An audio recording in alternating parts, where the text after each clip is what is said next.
Hello everyone, I am Tacet and welcome to the raids week 4 day 7, and we actually still have raids to do because we had a couple people in our guild not do them, one of which is leaving on Monday. Actually I believe 2 of which are leaving on Monday, one which we already knew about for a while, the other one we did not, but yeah, we actually still have quite a bit of raids to still do. I might even need to go buy more, that or do it later tonight. I'll have to see what my guild ends up doing. But anyways, regardless, we'll have that to go do. We have the new troops to go over as well that are coming out tomorrow, which are look pretty nice. We'll go do that before we get into raids. And other than that, we did find another pet.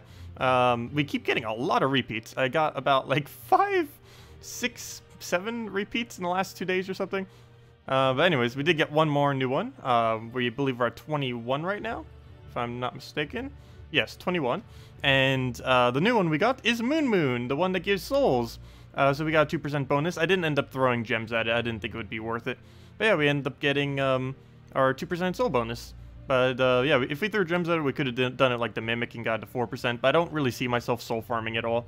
So yeah, I didn't really want to get it for that. Like gold farming we constantly do, so I could justify doing that. But soul farming, not so much. I already did my main grind. We're not going to be farming millions anytime soon unless they're going to be making updates that require millions more. Even then, we kind of already have some of that. But regardless, yeah, I just got him to his standard little amount, and that's it. Anyways, let's go over the 2 new things that are coming in on tomorrow. Technically 3, because the weapon, since they buffed it the previous patch, doesn't even look that bad. So we might finally be able to use it for once, so that'll be pretty nice. So let's go over to the thing real quick. Where is it hiding from me? It's hiding. Where's it hiding? This interface doesn't even have as many things yet. I still can't find it. There it is. Oh, it's showing the wrong screen. No wonder why. I can't find it. Where is it? There it is. Nope, that's the redeem code. That's not the one I want. There's the one. And I should bring up the right window. And there we go. Okay, so let's go over all these things. So, first, we have our siege troop.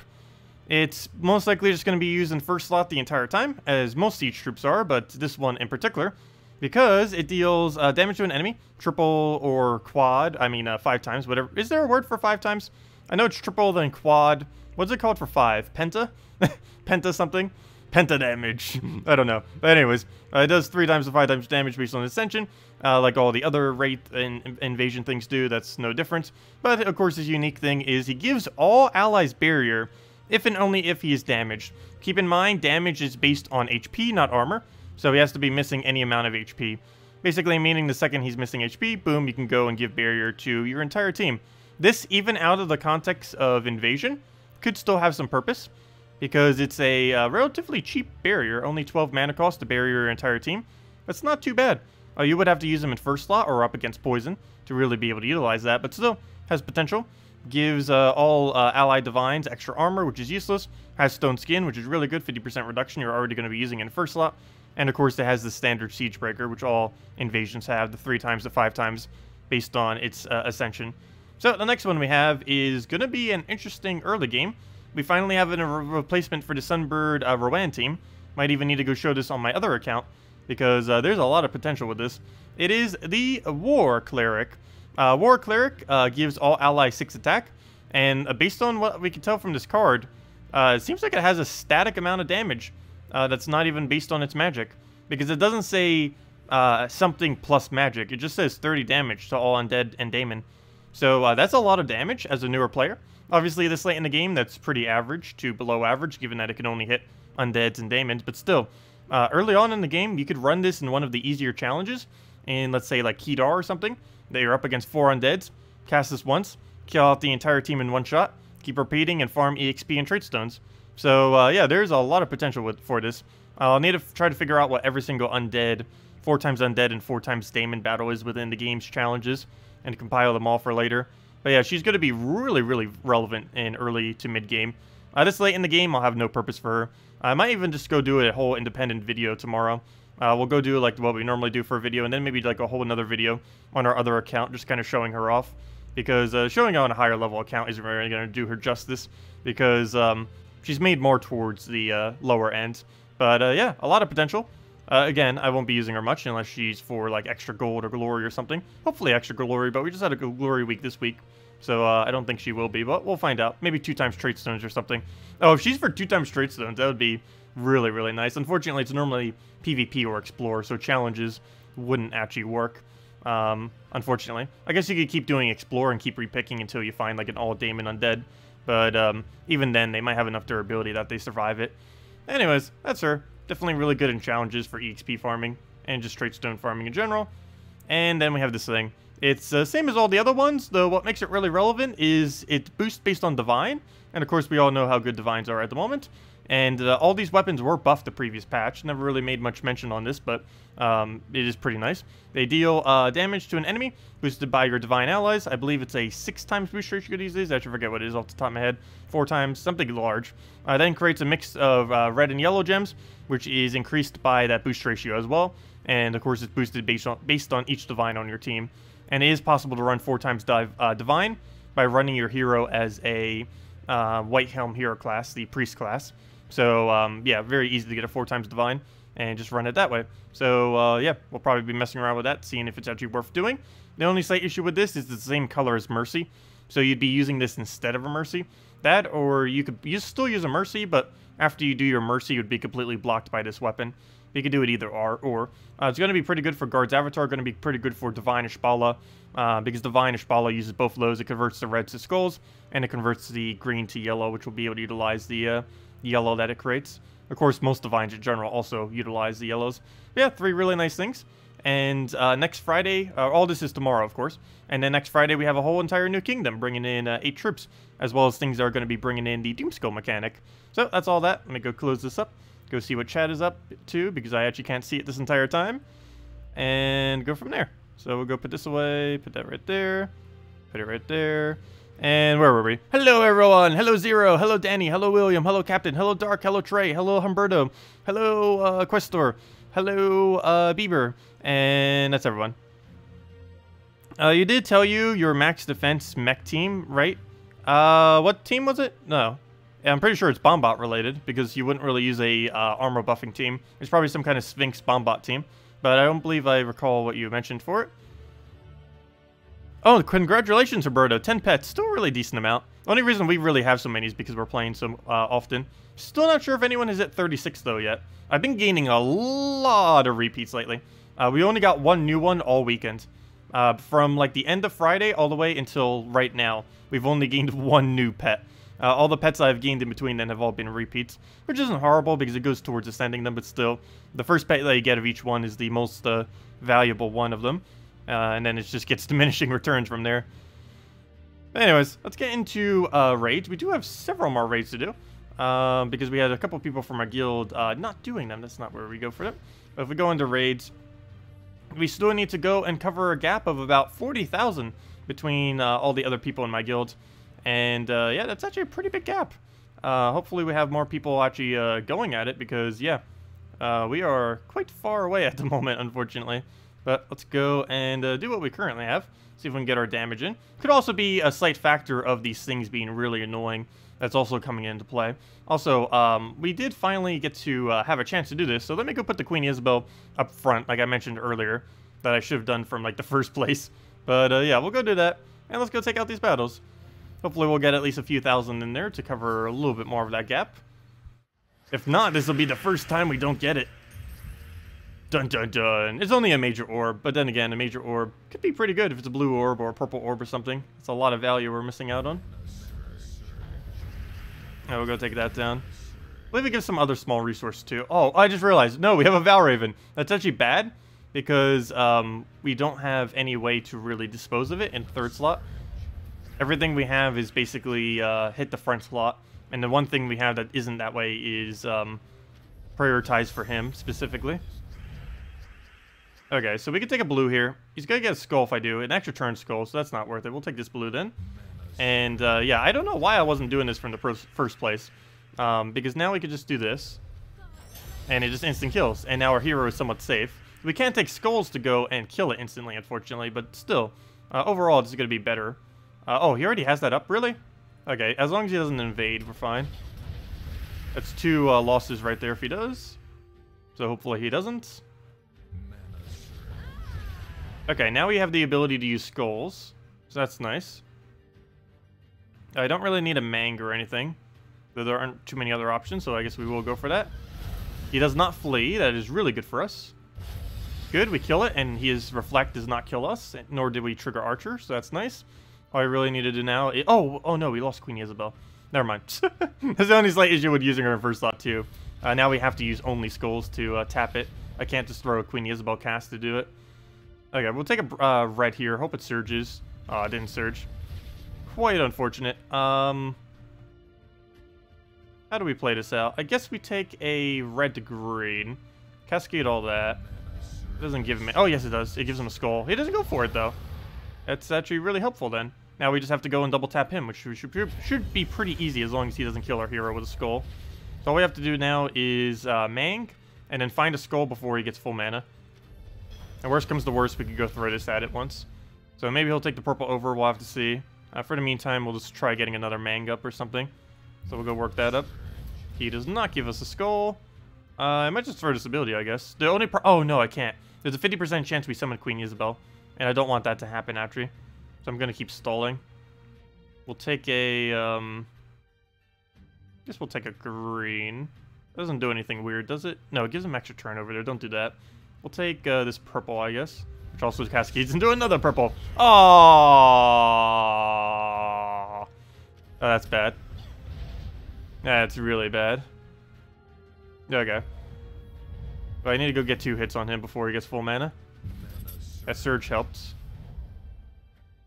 He has enough attack to one-shot us, too. That's not good.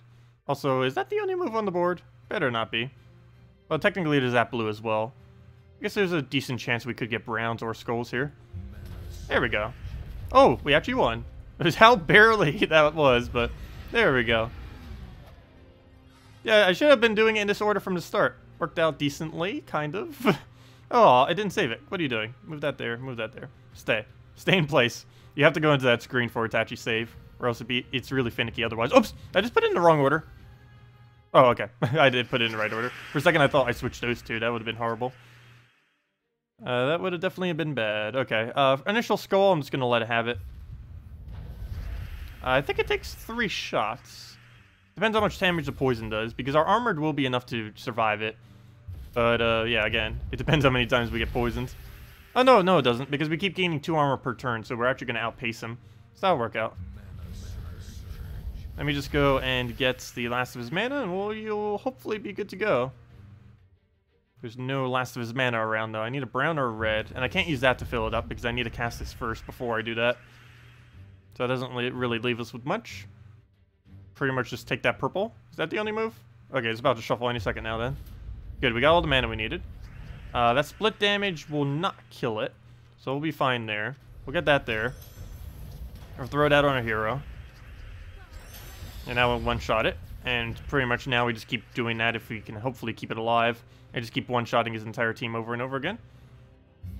Didn't get a green drop, but he did give me a free skull. Oh, yeah, I forgot. We don't have hero in first slot, but we can still go take greens and blues. So we'll try for it right there. Didn't get it. We'll keep just taking the mana, though, because we still do need it. That will throw on the last slot if we happen to need it later on in the battle. And now we just go for another one-shot before he gets a heal off. That will give it full mana as well, even though I don't need their ability at the moment.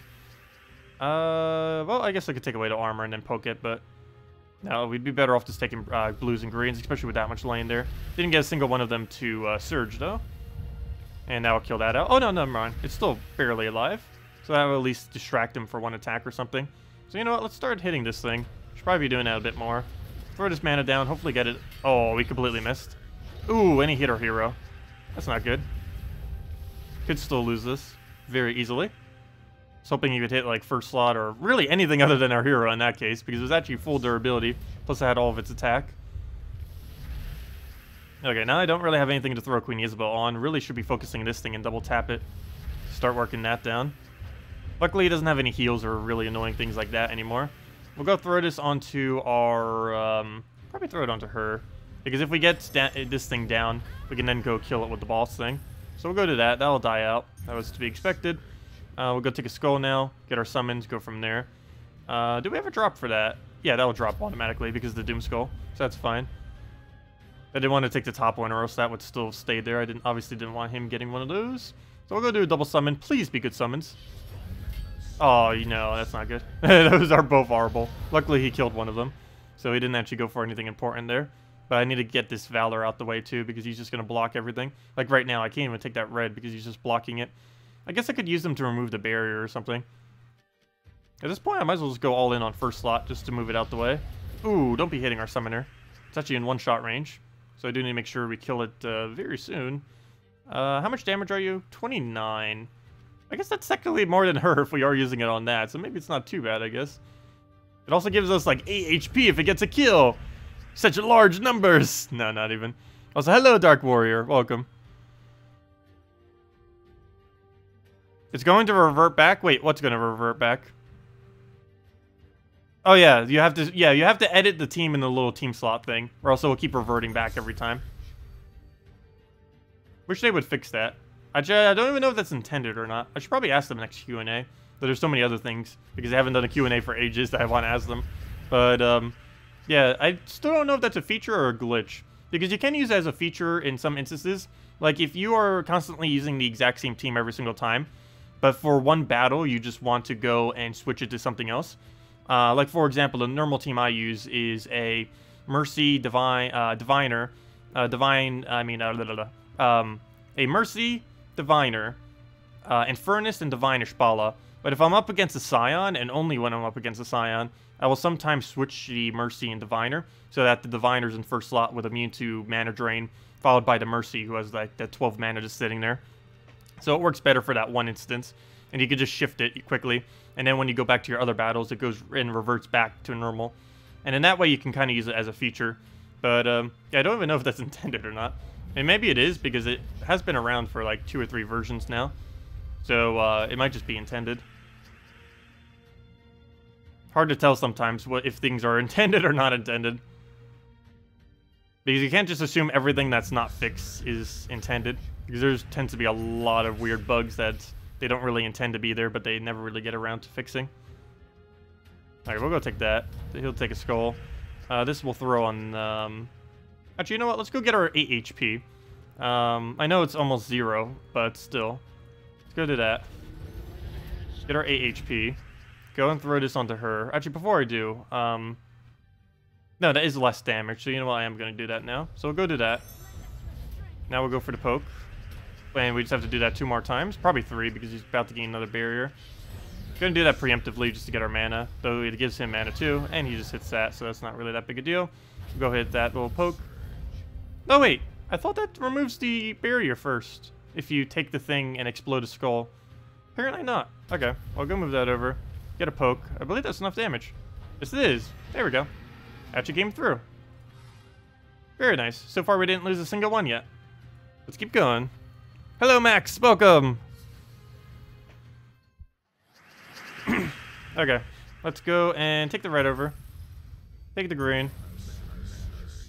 Take the purple. Oh, I can't throw this yet. Never mind. Take a brown surge there. Nice little poke for free. Doesn't do that much damage, but it's better than not doing any damage. We'll go and throw this onto last slot. Kill it out with that. It'll be good to go. So we'll go to that. Boom. Way overkill. Even if we didn't get that skull, it'd still be overkill. And now we just need to get her mana up, since we can't take a single one, nor really place them anywhere. So let's just go and hit him there. Take a yellow if he doesn't take it. Or a blue and a purple if it's available. I mean, not blue or purple, a green or blue. Neither of which are available, so we'll do that. It gives them full mana. And we should be able to land this. Okay, we don't land it, but at least we got some of the mana. But also gives him quite a bit of mana. He's gonna explode like the entire board right there. Ow. Ow. Oh, no. Wow. He just got a lot of value out of that. Quite unfortunate. We just went from an entire team to half a team in one turn. And 2 attacks, or 2 casts. Okay, obviously we need to go get Sir Gawain up. I believe I gave the +1 to yellow, which is unfortunate in this certain circumstance, because we need to take red. That gives him a lot of mana. And there goes the kill. And there almost goes another kill. And if he had a Skull Reflect right now, he would actually kill me just off the Skull Reflect. But we'll go take that because I don't really have a choice. And, oh, it's still his turn. We're dead. Oh, good. He went for Explosion instead of instantly killing us. Good job, AI. Well, we get a double summon. Come on, peasant. Do something amazing on this board. We could take a double right there. That does almost nothing for us, though. Neither of those are extra turn. None of that works. None of that works. I could take a Doom Skull. That also doesn't really do anything. Yeah, we don't really have much of an option here. I guess we go and... yeah, you know what? I guess we just go take a bunch of mana. Why not? Go grab that. Didn't get any Cascades from that. He killed my summoners, so this is all we have left. We got to win with a peasant plus a champion of Anu. So yeah, that doesn't really leave us with much. I can go peasant to fill up the champion of Anu right now if I wanted to. We could do it right there. That will be enough mana to max him out. And then we can hope for some kind of cascade. So we'll do that. We can silence one of these. I guess the mana generator, since that seems to be the most annoying one. Plus it hits everything if I do it that way. So we'll go throw that down. Get him silenced, stunned, all that, and get the other ones hit. It doesn't do that much damage, but we don't really have much of an option at this point. Okay, we'll have to take a skull. We'll take it for blue. Hopefully into green extra turn. Didn't get it, though. He gets skull. Oh, no, peasant! You're almost gone! Okay, double check for any kind of peasant action. We keep getting peasant by having nothing to do with it. We could try for a double red there, or double gray, or, you know, like all the doubles from the top, but most of them are almost guaranteed chance we wouldn't get them. Nothing we could do with this. I guess we just move this down and hope we get some kind of good cascade that we could peasant on, while he also doesn't get his skull. Okay. Oh, he did get a skull. Okay, let's match. Winning with just him is going to be near impossible, but hopefully we'll get at least one more hit down, if nothing else. Okay. We'll go take a yellow. He'll skull. Oh wait, did I not take a skull? Apparently. I guess that doesn't matter too much. But we'll go and take this right over. Oh, this will be the first lose today then. So far it went over pretty well though. But we'll move that over. Take another skull, of course. Pretty much every skull we see. Ooh, he got a hit in there. We're going to have to hit him so he doesn't mana generate here. That'll waste the silence, but it... Oh, how much damage is this split? 80? That's going to bring us down into one-shot range. No, I'm going to have to. Don't really have much of a choice with that, so... Because he's either him or that thing instantly killing us, so I'd rather have almost dead than instantly dead. So we'll do that. And yeah, this is pretty much the end of the line. I'd have to get like 3 to 4 to almost 5 more cast off before he casts once, and he only needs 6 mana, whereas we need like 150 mana to cast as many times as we need right about now. So yeah, that's obviously not happening. We'd be lucky to get 2 casts before he gets off 1. We'll be lucky to get off 1 more cast before he gets 1. Yeah, you know what? Maybe. We actually will. We actually will get 1 more before he gets the casters, but that's it. Only 1. And that's like 4 short of what we need. And I can't silence him. Oh, and never mind. Never mind. We don't even get 1. He actually had enough damage in that split to kill us. I thought it was still a little bit short, but I guess the poison dragged us down far enough to kill us out. But yeah, we still have several more to go. This might be the first week we don't get the major orb. Dun dun dun. No, we should be able to, hopefully. As long as some other people from my guild end up covering a little bit of the rest. Like everyone below this point. But some still have done 0 too. But yeah, we'll see. Hopefully they'll get around to it. This will be the first time ever my guild doesn't reach it, if so. Okay, we'll go and we'll take the red down. Oh, I had it right over there. Luckily it still stayed in place, so we'll take the red, take the blue. Okay, this time around is going much smoother. And we're getting all the mana we need for our Queen Isabel immediately as well. Or at least it's available on the board this time around. Making it a lot easier to take if we need, which we do need. No surge there, though, unfortunately. We'll take a purple to the all this mana. We'll grab all that. Again, why aren't we getting a surge on the one we really need? But at least we have it now. I don't have a... Oh, yes, I do have a drop. Never mind. We'll grab that. Bunch of skulls. Unfortunately, our archer isn't in first slot, so it doesn't get all that extra damage from it. I'm tempted to take that skull just so it survives a little bit longer. But I'm not going to. We'll go and throw that last slot. Hit it with that. Now we'll take the skull, because if I don't take it, it dies. So we'll do that. Take this onto the instant kill. Oh, I forgot to take the red. We'll throw this onto the last slot to deal some damage in case he feels like winning out of nowhere and doing a double kill in 1 turn again. So we'll throw that down. And this might be his double kill again. He's trying. Yep, 1. Oh, no, good. He didn't get at least an extra turn or anything there. So that wasn't as bad as the first time. We got a free skull there. Hopefully we could find another skull, kill that out, and we should be good from there. The only really bad thing that could happen at this point is if he targets Gawain. That's the only thing that can really kill us out. I'm also tempted to throw Mang right now, just in case it hits hero. So that will be really easy to kill out. Okay. There's only one issue now. I believe we have so high of an attack, we instantly kill ourselves if we hit him. We'll find out in a second. But it probably will happen. Let's go summon with this. Get that up. I did not get exactly what I needed. Not at all. We do have a yellow spawner now, though, so we could go utilize that. So let's go hit a bunch of blues. Let's go throw that all the way to the bottom here. Get that to land. Get all the yellows we need. Get our extra turn. Throw silence on that. Get rid of its barrier. Guess we throw Mang from there as well. Doesn't really do much, but oh well. If nothing else, we also get a stun here. So that'll make sure it doesn't do its little reflect damage on its skulls. So that'll help some. Let's see. Do I just throw a Mang at it? I think we go all in on this and then go into that one. Because by the time this thing dies, we'll be able to just go into it. But before I do, let me go get the blues. Go do this all the way at the bottom. And do that. I do need this to die out to skulls somehow. If we can. But from here, we'll go and just do that again. Throw it on first slot. Get the damage on him. And still need to find that skull. I guess we'll throw this down and hope we land it. Well, we landed some mana. There's the skull we needed. Oh, unfortunately, I just used our summoner. Well, I didn't really think that out in the right order. Yeah, that's bad. Well, we don't have a summoner now, and it's completely blocked. I think I might have just lost the battle because of that. It's a pretty huge fail, so... well, let's go and... Yeah, I basically have to get my mana up 2 times over before he gets it up once. So we'll go take that down. I don't know why I did it that way, but we'll go and move that one over. Now we need to go take every yellow and red we see before he gets that much mana. Unfortunately, not a single one on the board, and he gets mana from everything. So this might be the end of the line. We'll go move that down because I need that mana. Even if he damages us, that's fine. We can still resist one more hit. And he'll take that. Perfectly fine. Now we just need to go and surge this red. This surge on red actually determines if we win or lose the battle. And we lose. Oh, we actually turned it though. Nice, okay. We don't lose. And then we just guarantee get that. Now it surges when we don't actually need the surge.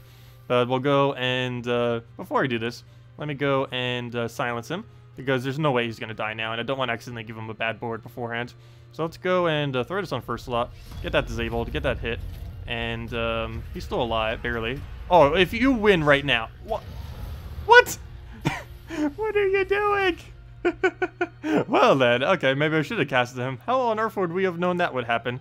Wait, let me go back into the stream real quick. What even just happened? Let's see. Let's break this down. Let's go move YouTube onto 0.5 times speed. Actually, let me put it on like 0.25. Okay, let's break down what just happened here. Hold up. Okay, so I do that. Let's see what his turn is. He takes a red. It cascades into a... Wait, that was in sight? Oh, that was completely my fault. Extra turn was within sight. I didn't even see that. But he gets that. Then he takes a skull, which cascades into a brown extra turn, which cascades into a skull, which he then takes a skull, which cascades to a visible blue, which cascades into an invisible 5 times blue, which then goes into his ability, and then he killed us. So that actually did start off of something I accidentally left on the board, which was a taking a 3 into a 4 times. So technically that was my fault, though everything that happened afterwards was insanely lucky, because he ended up getting 2 additional extra turns on top of that, on top of the visible one. But anyways, let's try this again. 3rd time's the charm. Yep, Valraven first slot, very nice. If we don't get that Valraven, there's something wrong. So, really nice. That should be a really easy Valraven kill. The only problem right now is there's a lot of yellow on this board, and that's exactly what he needs to escape. So we'll take a yellow to green. Don't miss those moves again. Keep missing the 3 times drops, the vertical 3 times drops. I normally see the horizontal ones, so the vertical ones I'm not always looking for as much. Especially when it's a 4 times into like a 5 times or something. Those I don't always notice either. Okay, let's go and get a red here.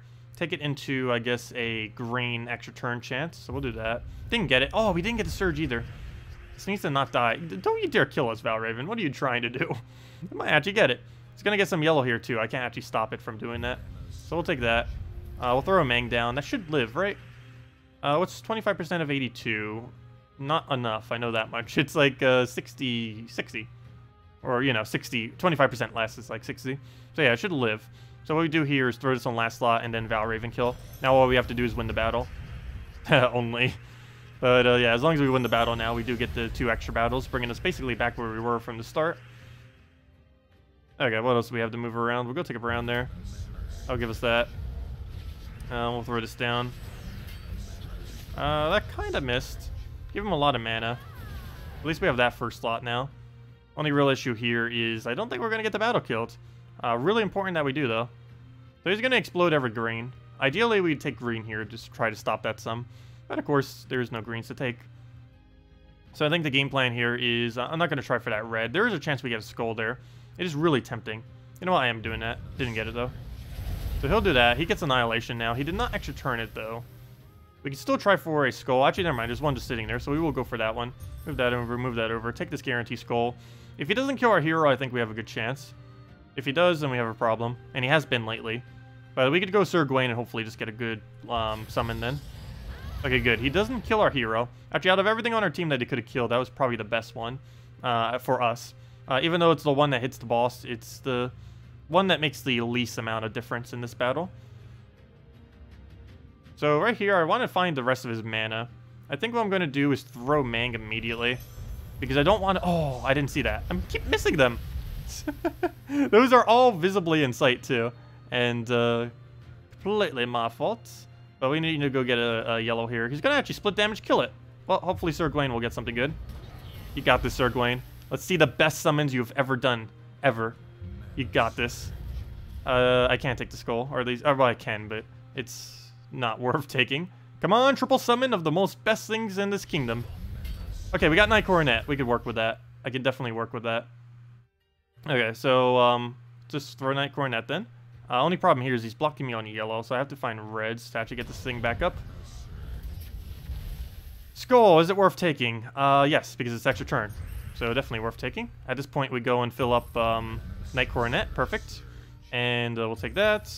Take a skull, so we double tap him, which also will hit bypass his barrier, even if he had barrier on. No way to cascade that, so we'll simply just take the skull. It's nowhere near enough damage to kill us. We'll take the blue, so we have a hit right there as well. I guess we'll throw it a Night Coronet. As long as he doesn't kill Sir Gawain here, we should be fine. Let me throw down the Night Coronet. Do I hold it?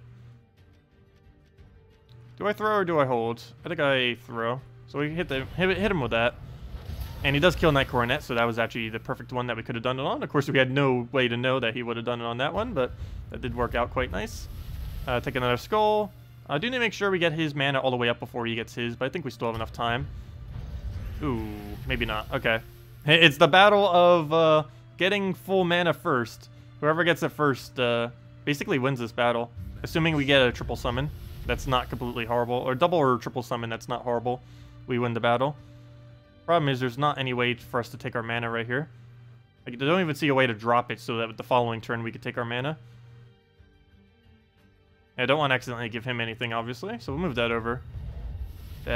Ooh, I have to take skull. I have no choice but to take skull. So we have 2 chances for reds here, and I missed both of them.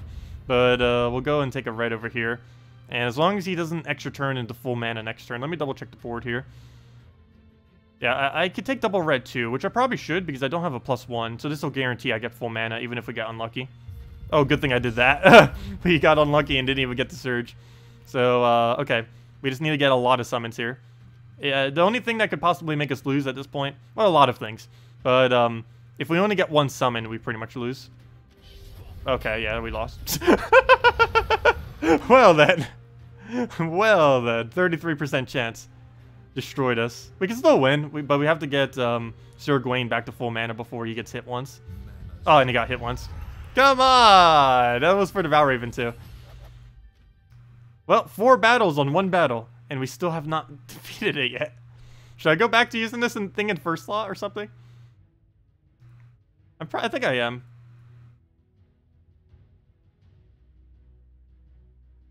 I'm gonna regret it, but I am gonna do that. Okay, let's try this. 4th time's the charm. No, not even. I think we're just at the point where we might as well just keep trying to do damage to him. We're still getting a decent amount of points, though, from that, but we're not really progressing any further. Okay, well, let's just do this again. Let's see. You just earned 10,000 glory in the bank? Or 100,000 glory? Oh, very nice. Yeah, good to keep a nice reserve for when 10 Star Kingdoms get released. Also, hello, Pablo. Also, hello, Derek, as well. And Tuck. And Dragon Ball Z. And Painting. Oh, a lot of people I didn't say hi to. This was the toughest raid yet? Was it? I feel like the team competitions we have is amazing. But the things that we're up against are so annoying. They have one troop that can infinitely, like, HP buff it, which luckily it's not in here. Another troop that just does, like, max mana everything. Marilith, which max mana's everything. Bone Naga, which if you even touch it with skulls will, like, instant kill you. This thing, which has Entangle, if I'm not mistaken. Oh, never mind. This one's actually one of the more tamer ones, which is why we're actually doing somewhat decent initially, because it's blocking everything. But, yeah, almost everything in this kingdom is super annoying. Marilith, what's that one called? Let's see. Marilith, Lamia, Poison Master, and the Bone Naga. So there's about half the kingdom. Oh, and Scale Guard, because Scale Guard can easily double shot you, because it's 2 times damage to poison. Even 1 if you're already poisoned from something. So, yeah, basically half the kingdom, if not more than half, are just super annoying. I think there was like 2 500s, though. There's 1, 2, 3, 4, 5, 6, 7. Oh, no, there's quite a bit more, actually. Yeah, the teams that you can use are good. It's just the things that you're up against are just really annoying this week. Oh, and I missed the one that HP buffs you. I forgot her name. But she's probably one of the more annoying ones. Because at this point that we're at right now, I think she does 70 HP to all allies when she does her thing. Which is really, really high. Anyways, let's go into the next one. Oops, oh no, it reverted back my team. Okay, well, I guess we're sticking with this order. I keep forgetting about that. Okay, well, we're back with this order, I guess. Let's go move that. We came so close so many times. We'll take the green down. Too bad the Raven didn't replace like the Poison Master or something, so he doesn't have a good mana generator. His team actually lacks any mana generation if it didn't have the Poison Master. What do we even take here? I almost just want to throw him down. Throw Mang, throw him, go from there. So we'll go do just that. And hopefully don't miss. So move that over. Before I do, let me go grab one of those hits. Figures the final battle when we don't have a Val Raven, we're actually doing quite a bit decent. At least compared to the previous few. Okay. What's the game plan here? Do we poke him once? Blues and greens would be the best thing for us to take right about now. So I am actually just going to do that instead of going for the boss. So we'll go take that. Get all of our extra turn just sitting right there. Take the green. Very nice. Grab all that. Instant kill into instant kill. Oh, never mind. I forgot. We don't have hero first slot. So we'll let him have the skull. And then go for the instant kill here, which will give us full Mang as well. So we'll do that. That'll instantly kill that. Of course, on the battle where it doesn't even matter as much, we end up getting the perfect score going. But we'll go and... do we throw a safety Mang? Not yet, because his thing isn't even down yet. So we'll go move that over. He'll throw some split damage, which is barely anything when we have our entire team up. Starts doing quite a bit when we only have like 2 left or so. But when we have a full team, it's barely anything.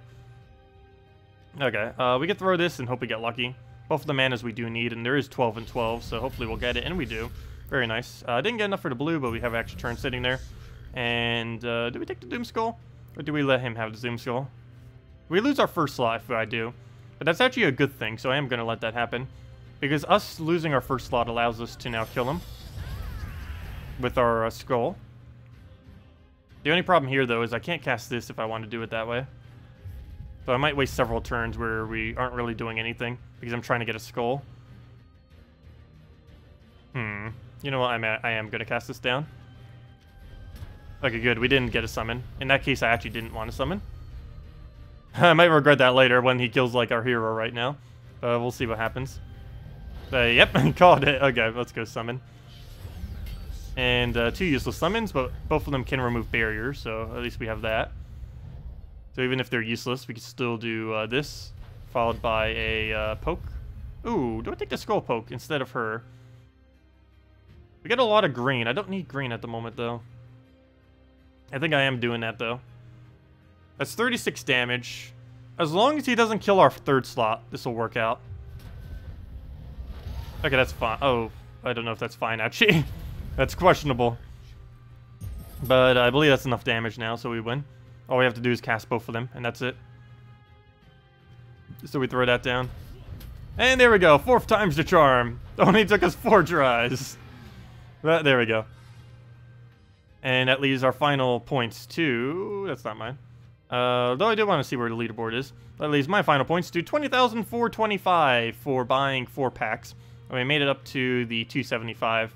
Apparently I did quite a bit worse than some other people. Pretty sure Quantum did the same for 295. So they end up getting 4 battles further than us. And I'm not quite sure how many of these other people spent. But, yeah, not too bad, I guess. Pretty sure we're nowhere near the leaderboard. We'd have to, like, double our score pretty much to reach it. Yeah, we'd have to be, like, 36,000 plus. Did anyone in my guild actually go for it? Jason tried. He's still a little short, though. Maybe we'll go on later and throw a few more thousand, because not only would he get on the leaderboard for 1 orb, we also need it, because we are... yeah, we didn't actually reach the final reward. Hopefully one of the people that hasn't really done much in the guild will go and do that. But I will be kicking some people on Monday.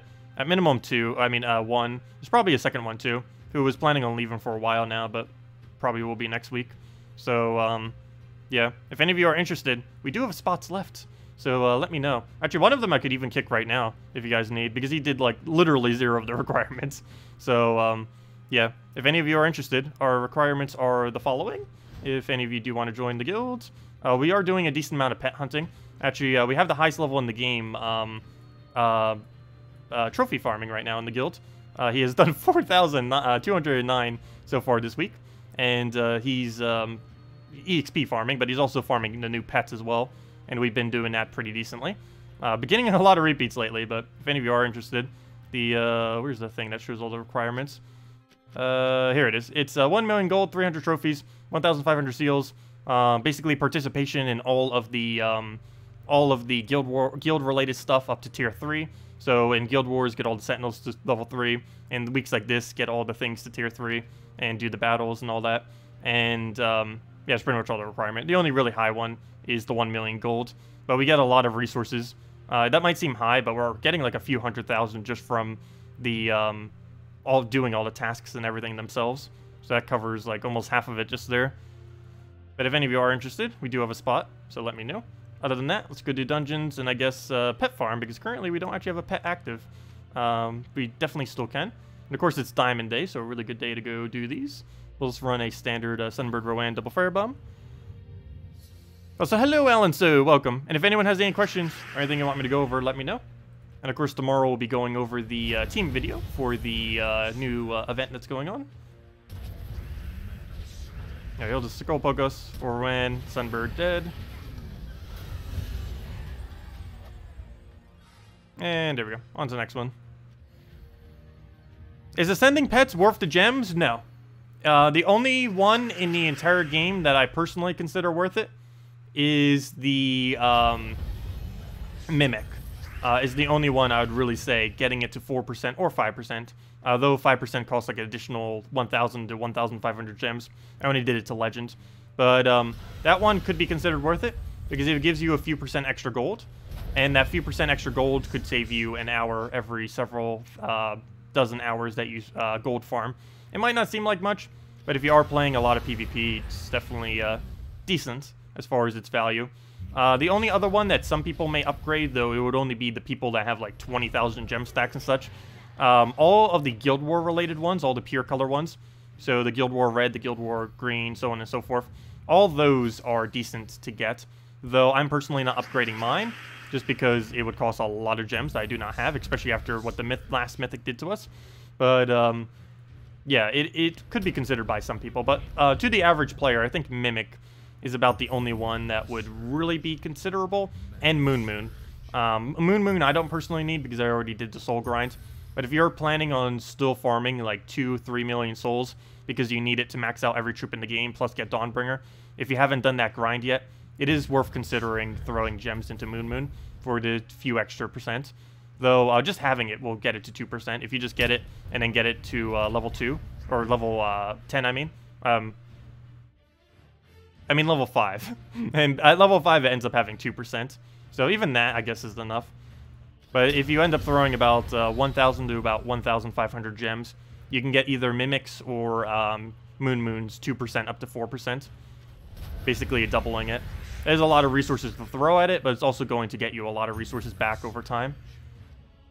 But to the average casual player, or even just the average player in general, even if you're not casual, it's most likely not worth buying any pet ever, just because it is a pretty heavy gem sink.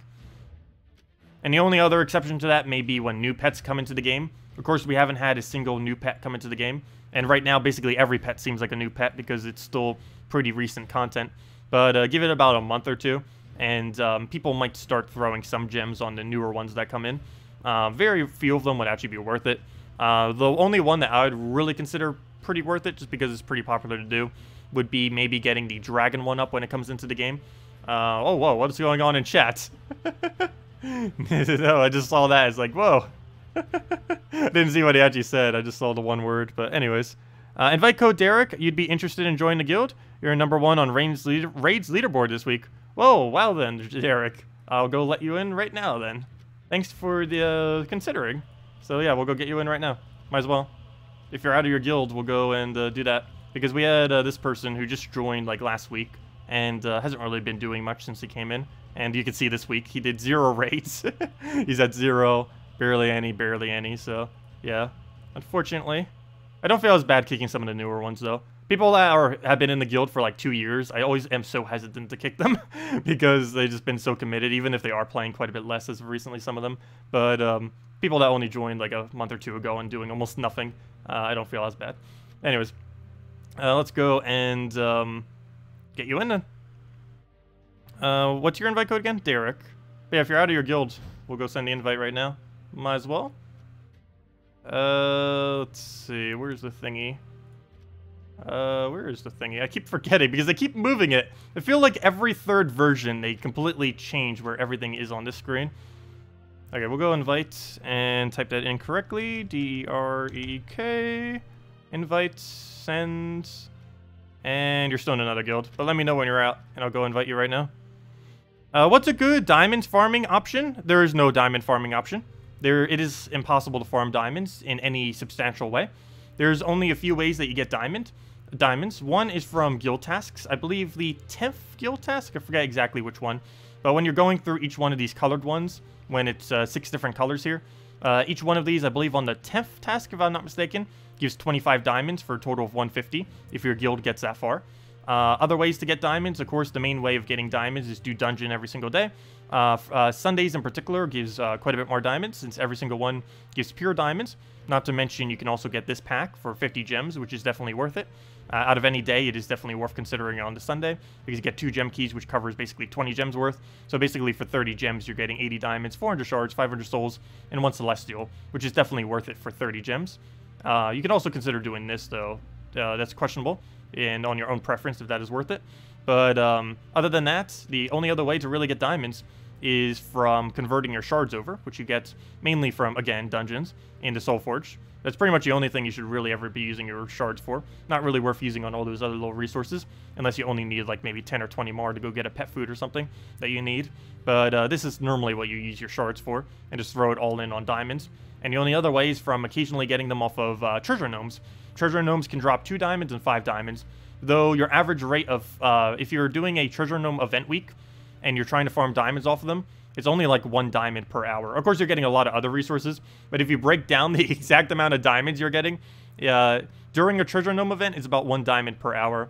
And not during a treasure gnome event, it's like 1 diamond every 5 hours. So obviously, there's not really any way of really farming them other than just the daily dungeon. So there's no way to rush it up, really. It's just a slow thing that you get over time.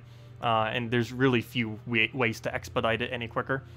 Which is slightly unfortunate, but that is the way it is. It takes about 2 months or so on average, just doing, I believe, the battles themselves without spending any gems or money to have enough to create a mythic. I think it's 2 or 3 months, I forget, if you do the dungeon every single day. Dungeon doesn't take that long, though. It takes like 3 minutes, 1 minute per battle, not even. Okay, let me get you in, Derek, then. And thank you for joining us. Welcome to the guild. Okay, let's go into admin, invite, Derek. D-E-R-E-K, I believe that's the right spelling. Invite, and welcome. There we are. Sweet. So now we have the highest level in the guild and the highest raids. But yeah, what did you actually get up to in raids? What team did you use? The same that we were, or were you using a different strategy or something? Or did you just throw a lot of diamonds at it? Let me see.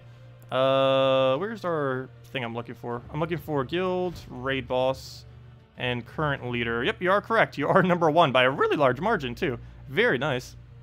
By like a 50,000 lead. Also, how much did you spend for that anyways, by the way, diamond-wise? I mean, gem-wise, I mean.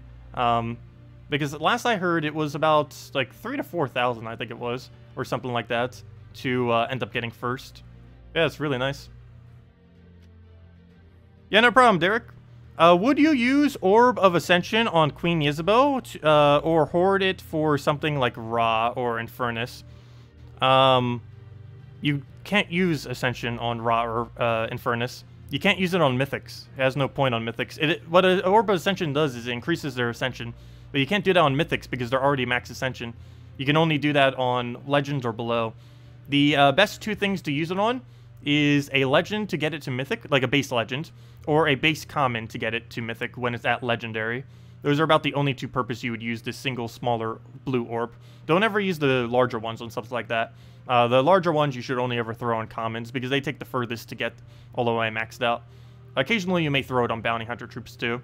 But yeah, for the most part I've been saving most of mine. Of course I'm saving them for when 10-star Kingdoms and stuff come around. But as far as throwing on Queen Isabel, she doesn't gain too big of a benefit from being maxed out. So, I don't know, you don't really need to go in a center. If you find if you think you're going to be using her a lot, I guess you could. But generally, you don't really need her ascended. She gains like a few more all stats. She's only going to give like maybe like 2 more attack buff, I believe it is, when she gets ascended. It's not really that big of a difference. She's normally more towards the back line of your team too. It's not like she's normally a first or second slot. Well, maybe second slot, but very rarely would you ever actually throw her into first. This week in raids, you kind of did just because it was because you have to use pure within that kingdom, so there weren't as many options. But generally, if you're building an actual team for like PvP or for Guild Wars, either of those two things, you generally wouldn't be needing to put your Queen Isabel up that high. But yeah, she's perfectly fine at Legendary as long as she's fully traded. That's the, or even that she barely even needs actually. The only thing she really needs is just having her, because the traits do very little and her Ascension does very little. But yeah, Orbs of Ascension don't work on Mythics because they're already maxed. Basically what it does is, actually I don't have an example. Well, actually I do. I have a few troops that aren't upgraded. So let me go into troops. But for example, our Autumn Imp, currently it's has that orange border because it's currently a legendary. But all that would do is just bring it up to a mythic if we were to use one of these orbs, which would make it like these, which would end up giving it slightly more stats. I forget exactly what it'd be off the top of my head. But yeah, you can't do it on mythics because they already have that, like Amnesia. She automatically starts as a mythic, so you wouldn't be able to use an Orb of Ascension to get her any further because that's as far as they go. Let's see. Also, hello, Bunny Killer. Welcome. But if anyone else has any other questions or anything, let me know. Let's see. You never knew miss a skill was this annoying? A lot of things that you never thought would be annoying are really annoying when they have high stats. I think the funniest one was during pet battles. Giant Frog, I believe it's called. What's that one troop called? Frog. Okay. What's it called? Let me just go to Darkstone. That'd be the easier way. But this thing, I noticed when doing the Darkstone battles, a troop that I would consider 110% useless. It does a small amount of damage and then pulls them to the front. But this is super, super annoying when you're actually using something that requires a certain order. And you can't really counter this because during pet battles, he has so many stats that you can't even touch him. So he just kind of tanks everything. Oh, it's Giant Toad, not Giant Frog. Same difference. They're so similar. Anyways, yeah, you can't even touch him. And then like a troop that would generally never be used becomes really, really annoying. There's a lot of instances of that when you just start giving troops a lot of stats. Almost every troop in the game can be pretty annoying when it has higher stats. The only things that tend to not be are like physical damage, single targets, and stuff like that. Also, hello, Sandy. Didn't say hi to you either. Let's see. You got your first 5-star kingdom. Nice last night. And you got a mini mimic. Oh, wow. 2 very nice things at once. But yeah, 5-star kingdoms, generally, the best thing to do for that is just figure out which ones you have the most troops in by going under kingdom. And then just go under each one. and see how many you currently own in a kingdom. Generally, kingdoms that have 10 to 12 that you currently own, you'll want to go for, particularly 12 plus. But yeah, if you only have, let's say, like, let's see, let's try finding a kingdom that has barely any, like not Blade Lands, like Great Forest, I meant. So if we were to like go and look at this and see we only have 9, you would not want to try to 5-star this kingdom, because it would cost a ridiculously high amount of resources. Like, for example, there's a new kingdom coming next Friday. Unless you're like super late game player or end game player, you do not want to go and upgrade that thing to 5 stars, because the amount of resources you'll need is ridiculously high. On the Friday till that Monday, it will require having literally every troop in the kingdom upgraded to have the stat, which I'm pretty sure almost no one is doing. Probably no one, because it's just near impossible. But realistically, that following Monday, there'll be 9 troops within the kingdom, because a new one coming in via the event. So you'd be able to go, and then that's 1 week from today, not next Monday. I mean next Monday as in 1 week from today, 1 week in a few hours, like 1 week, 6 hours. But then during that event, there'll be 9 within the new kingdom, and then it will be slightly easier, because you'll have a whole additional troop giving you extra points towards your star level, and then you could just go and upgrade the rest of them. And you probably wouldn't even need to have them upgraded that far. As long as you have them all fully traded, that would probably be all you'd need. If you own all 9 from the new kingdom and you have them all fully traded, that I believe is enough to get it to 5 stars, if I'm not mistaken. Some of them might need to be ascended a bit, but you could easily do that off of like gold keys and glory keys if you have some saved up. Because generally gold keys and glory keys tend to be used whenever a new kingdom gets released. That's the general consensus with them. Gem keys gets used for mythics and sometimes new kingdoms. Same use of guild keys as well. Event keys are only used when something good is within the event key drop table. Next time for this will be 1 week from today. Not next week, but the following week. Because it'll be a, what's it called? A new kingdom event. I forget what the kingdom's called, which is why I can't remember it right now. But whatever the new kingdom is called, not tomorrow, but the following week will be the event for that. And, of course, VIP keys are mainly only used for mythics because they're so expensive. Everything in the game except Mummified King. Mummified King is so... I don't know what they're doing with it. They nerfed it even harder. I still haven't used them since they nerfed him harder. I think they're just trolling me at this point because I kept saying how bad he is. So they made him even worse. Let's see...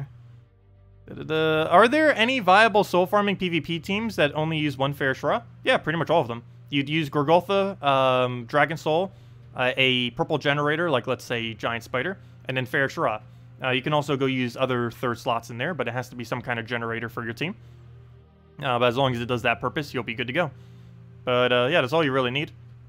You can do something different if you want, but generally you need either a Dark Troll, a Dragon Soul, or a Valkyrie on your team, and then just build the team in order of a frontline tank, the one of those troops that I just mentioned, followed by some kind of support or damage, depending on the opposite. Like, for example, if you're running a Valkyrie, you'd want your 3rd one to be a damage.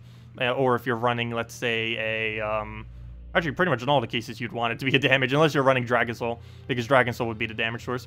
Let's say you're running a Valkyrie or Dark Troll, you'd want to make sure that you have at least 2 damage sources.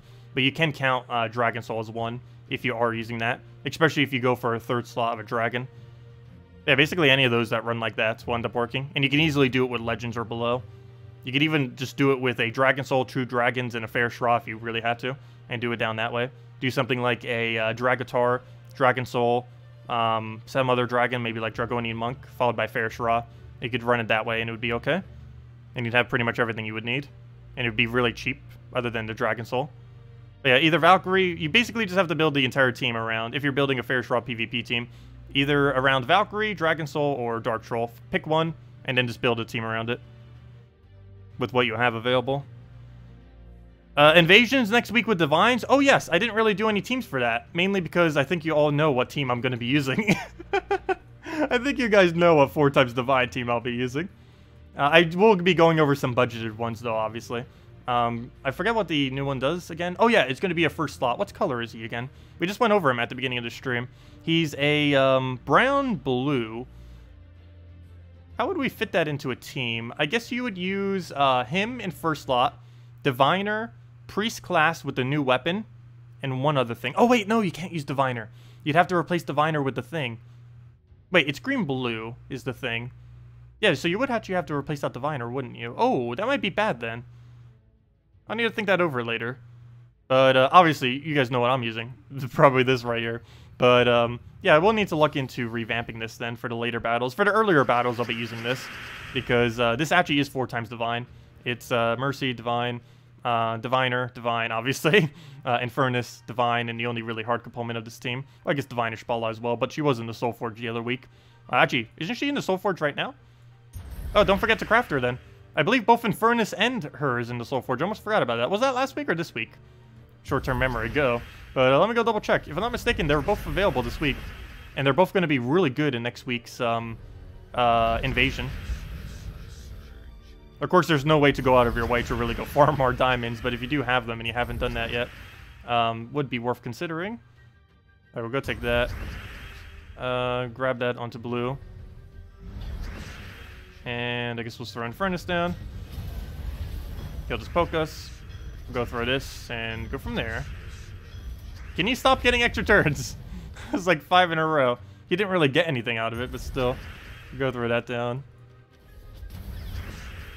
And yeah, I might just run this, but instead of Diviner, I'll run the Raid Troop in first slot, followed by... Oh, but then we don't use Brown.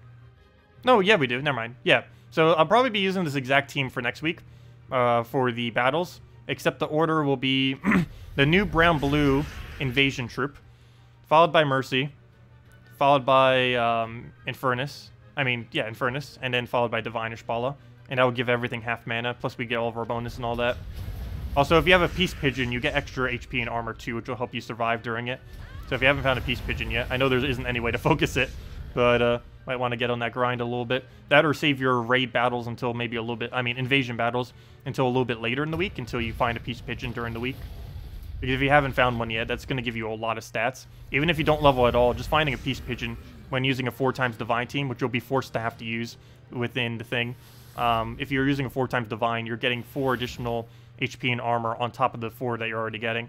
If we go and check the bonus right now, we're getting 9 and 9 on HP and armor because of the Peace Pigeon. Well, 4 of them are the natural ones that you would get from using 4 times Divine. But the Peace Pigeon is giving us additional 5 and 5 for a total of 9 and 9. And this could be the difference between dying and not dying to a invasion tower. And this is a lot more important to have higher stats in invasion, more so than in raids. Mainly because in invasion, nothing has an instant kill. So the fact that they're all doing either physical damage or true damage means that these are actually probably the best 2 stats we could even have. So that works out quite conveniently. But yeah, if you haven't found a Peace Pigeon, definitely might want to wait out next week's invasions until you do. Because even if you don't have any leveling in it at all, it's going to bring you to 8 and 8, which is really nice. And of course, if you get it to its first level, you get 9 and 9. And maybe we'll get even more. How far are we on Peace Pigeon? I don't think it's worth throwing gems at it, but... Oh, we need way too many more copies, never mind. Wait, can we upgrade it at all? If we can, I definitely want to. I forget if I ascended it. Oh, no, I didn't ascend it. Unfortunate. But yeah, yeah, we're far away from getting that little birdie up. We had 2 events of him so far. I got 1 both times, unfortunately. Been getting really lucky with only getting 1 a lot of times on these things. It's kind of annoying, but it has happened many, many times over, and I keep getting repeats too, which is also annoying. We have almost half of them that we haven't gotten yet we're still getting almost every single one as a repeat. Also, we didn't get a single one this entire stream, though most of the stuff we were doing this stream, actually almost everything we were doing this stream doesn't actually have a chance. Oh yeah, that reminds me. I didn't even go check the Soulforge. Are they in here? Actually, you might want to highly consider getting Divine Ishbala. But yeah, even more so now. I completely forgot about that. But yeah, Divine Ishbala is one of the best things you can use for next week's invasions. I forgot to mention that on Monday, because I actually forgot that this week will be Divine week. But yeah, it gives half mana to all Divines, which obviously is really good, since you're forced to have to use Divines next to invasion. So you would automatically have half mana on all troops. So if you had the trait stones to go and get her, I would definitely, and the diamonds, of course, I would definitely consider getting her, because that's pretty nice. She also does a red, or she converts all reds to skulls, and all greens to yellow. And this, of course, is pretty decent, too, when using it with things like Diviner and Infernus. Of course, Infernus also available, though that's way more expensive, at 4,000 diamonds. But, of course, he's another Divine if you do want to go get either of those. Both of these are, this combo is about one of the best combos in the entire game, if not the best combo in the entire game right now. Which is kind of funny that they're both available. But, yeah, I do highly consider them. because they both do work in next week's invasion too. If nothing else, at least get Divine or Spala if you have 0 copies. If you are willing to get the traits for her, if you don't already have them. You have all but oh wait, never mind. Isn't next week's trait for free for her? Hold up, I almost forgot about that. Oh no, it's blue. Never mind, it's yellow-blue. Oh, there's a lot of things we could use for yellow-blue though. Let me see, yellow-blue. First thing that comes to mind is Elspeth, but I know there's several others if I'm not mistaken. Let's see. Amnesia, if you're running her for Guild Wars, I believe she takes yellow-blue if I'm not mistaken. Let's see. Knight Coronet you would definitely want to do as an early game player. Fully max that out. Elspeth, I mean, yeah, Princess Elspeth. Really, really good one for later on in the game. I don't use her as much these days because bomb bots tend to be better most of the time. But she is really good for running in invasion. I mean, not invasion. I mean, for challenges and explore. She's one of the quickest troops to run. Basically at the same level as a firebomb. Obviously, firebomb's a lot cheaper. But she does have some instances where she is better than a firebomb. Because she doesn't actually kill herself out when she does her mana generation. And never mind, there wasn't that many. Okay, so apparently there's only like 2 to go for. Plus the new troop, if I'm not mistaken. But Knight Coronet and Princess Elspeth are basically the main 2 from yellow-blue that you'd want to get up. Anyways. Go back. What do you think of the next time Infernus will be in the Soulforge? Probably like 5 weeks from now, 6 weeks from now. Could be a while. Though I'm not sure if they're running it on a consistent rotation yet. So for all we know, it could be next week. Who knows? But no, it'll probably be about another month and a half. Probably like midsummer is the next time we'll see another Infernus. Fair Shara will probably be visible before then. Some people will probably craft a Fair Shara and then not have enough for Infernus, unfortunately. You just crafted Ishbala. What about, or what does Enchant do to allies? It gives them 2 mana per turn, every single turn, until they cast their ability. Or until they get disenchanted. There are troops that can disenchant. The most common troop for this is Azura. What disenchant does is it removes all positive stats effects, or dispel, I mean. But what dispel does is it removes things like barrier, enchant, enrage, and I believe that's all the positive stats effects. Oh, and submerge. Basically every possible positive stats effect in the game it will remove, and any new ones that come into the game as well. And that's the only way to really remove it, or if they cast their ability, it also removes it. So let's say you get a enchant on an ally. Let's say Azura, it got enchanted. It would gain 2 mana every single turn, and then after it does its ability, cast its ability, it will become unenchanted. But yeah, it just gives you 2 mana per turn. And once you reach full mana, it still keeps going. So let's say you reach full mana capacity of, let's say, 20. Or let's just say 16. Well, the number doesn't matter. But let's just say 16. And you get drained for a 4. So now you're down to 12 mana. You still keep your enchant. So the following turn, you'd go back up to 14, then back up to 16, and then you'd be ready to go. But it doesn't actually go off of you until you're either dispelled or until you cast. Those are the only 2 things that remove it. Let's see. If you don't have Infernus, what would be a good substitute? I believe, Garuda? I'm trying to think of Divine that fits that slot. You are Divine, right? No, you're Elemental. Why do I keep thinking you're Divine? Okay, let's go under Divine and look at some other options. Oops. Because I know I haven't really been going over many cheaper options. I will be tomorrow, but might as well go over some now. So, things that are really cheap that you could be using. Diviner, for sure. Feeds a lot of yellow into your team. Let me go get a Behemoth. This will just represent the new troop that's coming in on Monday. Obviously, this one isn't Divine. It's just a placeholder for the new guy that's coming in. So we have that guy. Let's go back to Divines. And that's the placeholder for the new one. Okay, what else do we need here? That's cheap. This guy isn't bad. The biggest problem with him, though, is that's basically what the new weapon is doing. The new weapon is a brown-yellow. So let's just pretend, this is our new, War and Peace. Let's pretend that is our, Divine Hero class. Actually, let me switch that now, too. Hero... Wait, do I need to do anything specific for my hero class for teams? Never mind, I won't switch it yet, because I might need to do something for the teams later this morning. But, yeah, I probably do, and it'll need to be that. Okay, never mind. I'll go switch it now. I don't mind spending 50 gems if I have to anyways. I'd hate having to do that, but we will if we need to. Where is it? Priest class. So let me go switch to this, because we're going to need it for next week, so I might as well preemptively do it. Just so we get our 24-hour thing switched a bit quicker. But yeah, this hero class, there's 2 reasons why it's useful. The main one is it's counts as White Helm, which is where a lot of good divines are, and it counts as divine, which is the main reason why you'd use it. Because if you use it with divine and Shpala, you do get half mana start, and if you're using it with a divine team, it still counts for the bonus, so you'd be able to get more HP and armor from your Peace Pigeon, as well as just in general, even if you don't have a Peace Pigeon. 4 divines is 4 armor and 4 HP, and you have to use pure divine. Your hero doesn't have to be set to divine, but of course if you're already running a pure divine team, you might as well, because you'll be getting additional benefit from doing so. But yeah, it's going to be pretty useful. The weapon's useless, but these two things, the fact that it counts as White Helm and the fact that it counts as divine, is definitely very, very nice. So we will have that set for next week. It also has a +1 yellow off its trait, which is also good, because most divines are very heavy on the yellows. But anyways, building this team. So this is the new weapon. I obviously can't show it now because we don't have any of this. But it would be the new raid troop, the new weapon, and now we just need yellow and reds from this kingdom that are good. Or not from this kingdom, but from divines. So cheap yellow reds. Obviously the first thing that comes to mind as far as good yellow reds is that covers that would be Infernus, but most people don't have that, unfortunately. Paladin's decent on damage. Penglong, though, you kind of need Diviner there instead to really get away with Penglong. But Penglong is a really cheap red-yellow. That's Divine. You get it for free from completing out the Shentan Kingdom, so you could consider that. It is a little bit underwhelming, especially without Enchant, but it is ridiculously cheap. You can get it in under an hour, so if you had no option, that could definitely work. Voice of Orpheus, extremely expensive and really useless. Valkyrie, not really that useful. We don't have much for damage, do we? Yeah, we are really low on damage. I guess we do this, and then we just need something that covers purple.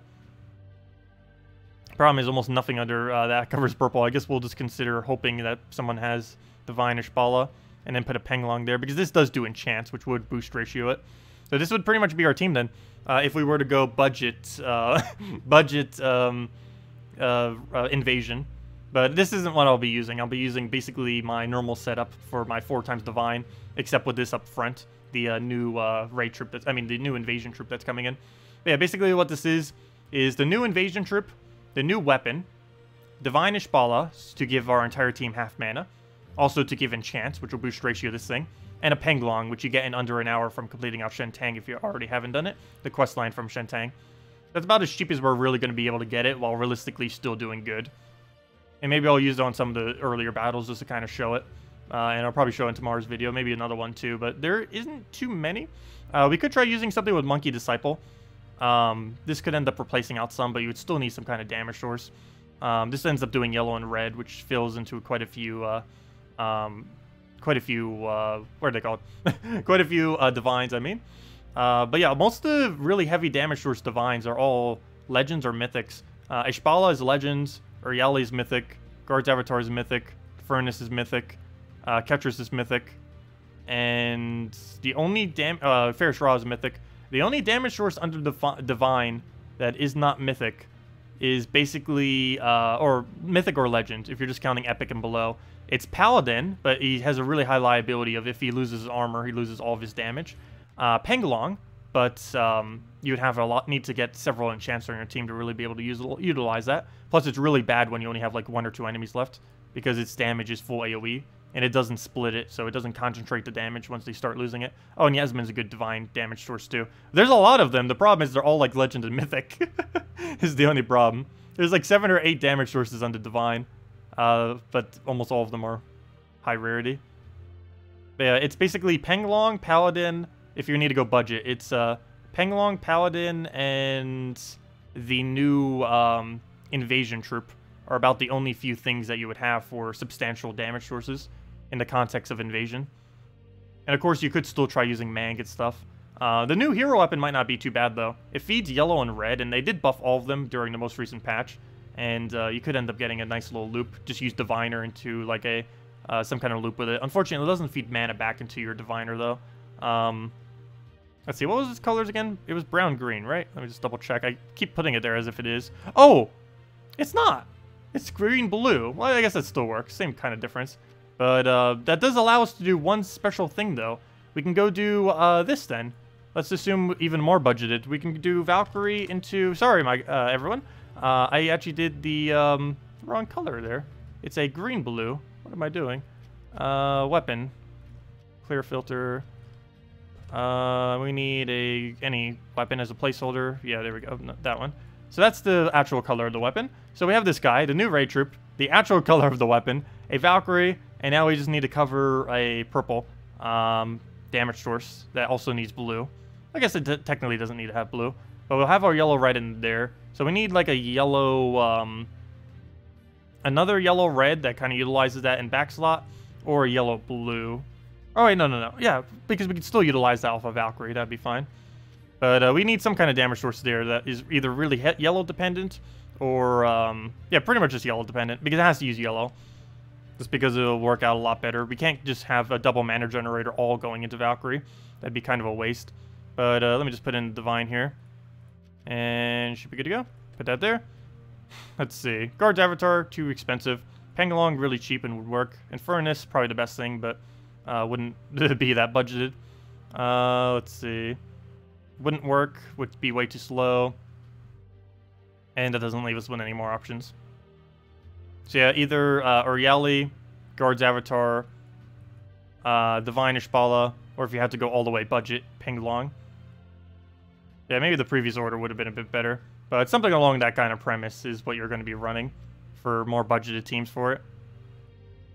And of course, I'll be running some kind of variant of my normal team, except probably with this being replaced with the Invasion troop right there, and run it as a Mercy, Infernus, Divine Ishbala, and I mean Infernus and Divine Ishbala. But we could also go replace out the Mercy with the new weapon if we want and try it that way. Use the new what's it called? The new brown-blue troop that's coming in, for Invasion, followed by the new weapon, set as the Divine Hero class, followed by Infernus, followed by Divine Ishbala, and that is most likely the main team I'll be using then, for that purpose. And of course, we could literally just use this exact team. This team I'm using right now actually is usable in next week's Invasion. Because as long as it's pure Divine, and this is actually surprisingly pure Divine, it's one of the few pure teams that really gets ran in PvP. Pure Dragons, pure Daemons, and pure Divines pretty much are just normal teams that aren't any different. They don't have any kind of handicap being pure color because they already work pure color. Or not pure color, but, you know, within their own typing. They have really insane synergy.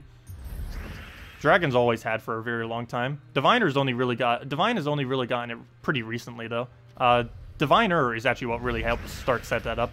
Diviner and Divine Ishbala are the main two culprits of that, particularly Diviner, though, because she's a non-yellow using, non-yellow, non-blue support that feeds yellow into Divines, which is, that alone is just insanely good value. Not to mention she has a lot of good buffs off her ability.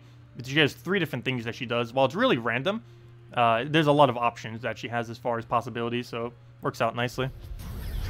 How about the Paladin? You could get away with a Paladin, though there isn't any... Well, yeah, I guess you could feed yellow into it. Never mind, I was just say there's no way to really feed it decently. But no, yeah, Paladin could work out. The biggest issue that you'll have with Paladin is the second it takes any damage, you pretty much lose the battle. And it's really hard to just prevent him from taking any damage whatsoever. He's a really high liability. And surprisingly, there's nothing extremely viable under Divines to feed you armor. There are Divines that do it, but most of them are really clunky and not worth using. Which makes it a little bit hard to really use them in pure Divine. There's a lot of budgeted armor there's a lot of budgeted armor buffing troops, but for the most part, none of them are Divine, which is weird. Like, let's say you were go to like a White Helm team. You could actually do it a lot better out of White Helm than you could under Divines because you could use like a Templar or something. But using under Divines, there are very, very few of them that do an armor buff. Like if we go under Divine and just type in armor, I think like 5 come up and almost all of them are useless. Okay, Bishop. This one gives you about 26 armor. That's barely anything. Because it does double if it's Divine. Let's see, what else boosts your armor? Priestess, but it's pure yellow, so not really worth doing. It's only a 25, which is actually worse than the Bishop. Though it is slightly lower mana cost. And I guess Devoted would be your only option. So you'd have to use the Devoted. It creates 7 of a gem, and this can actually be Doom Skulls as well, if you target on a Doom Skull. Cleanse all other allies and gives them all 17 armor. So less than the other ones, but it gives it to all your allies. So there's literally only 3 things you could do, assuming you're using something else for your hero weapon. And other than Devoted, they're all pretty much useless. Bishop, useless. Priestess, useless. And that just leaves devoted as the only thing you could use.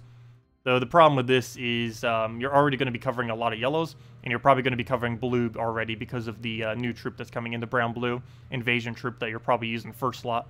So, yeah, not that many options to assist a paladin. That's essentially your only option. That is realistically good.